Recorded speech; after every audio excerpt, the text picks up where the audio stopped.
में मृत्यु नहीं होती, पांच भौतिक देह में तो मृत्यु हो जाती है। उसमें जैसे गला काट दिया गया तो मरोगे नहीं। अब आपका गला घंटों कटा, वैसे तड़पते रहोगे। फिर आपका हाथ काट दिया गया, आप वो ऐसे ही तड़पते रहोगे।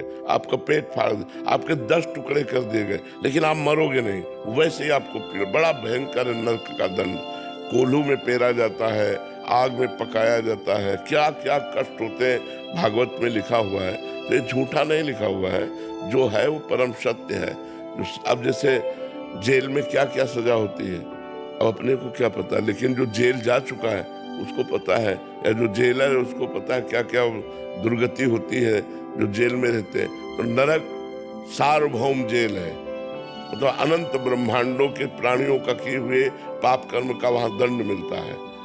ऐसे ही वो सूक्ष्म शरीर और कारण शरीर के यदि पुण्य अधिक है तो उसे देव देह में डाल दिया जाता है और देवताओं के सुख भोगता है। और जहाँ पुण्य क्षीण हुआ तो मृत्यु लोक कोई विसंति, फिर उसे मनुष्य शरीर या सुअर कुत्ता गधा नीच योनियों में उसको डाला जाता है।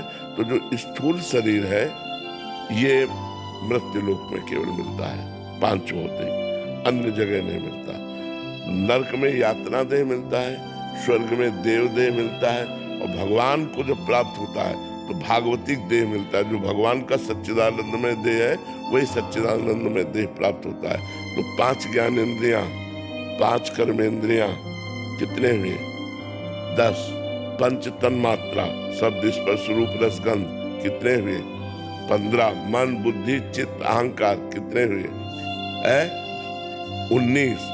और जीवात्मा 20। ये जो सूक्ष्म शरीर है। इसके बाद त्रिगुण माया, सतोगुण रजोगुण तमोगुण, तो ये कितने हो गए? 23। और काल 24। ये 24 तत्वों का पूरा खेल है। ये 24 तत्वों से संपूर्ण ब्रह्मांड बना हुआ है। ये संपूर्ण ब्रह्मांड बना हुआ है। इसमें केवल 5 घट जाते हैं स्थूल में, जो क्षितिजल पावक गगन समीरा, पृथ्वी जल अग्नि वायु आकाश, ये 5 महातत्व हैं जिनसे ये शरीर बना हुआ है।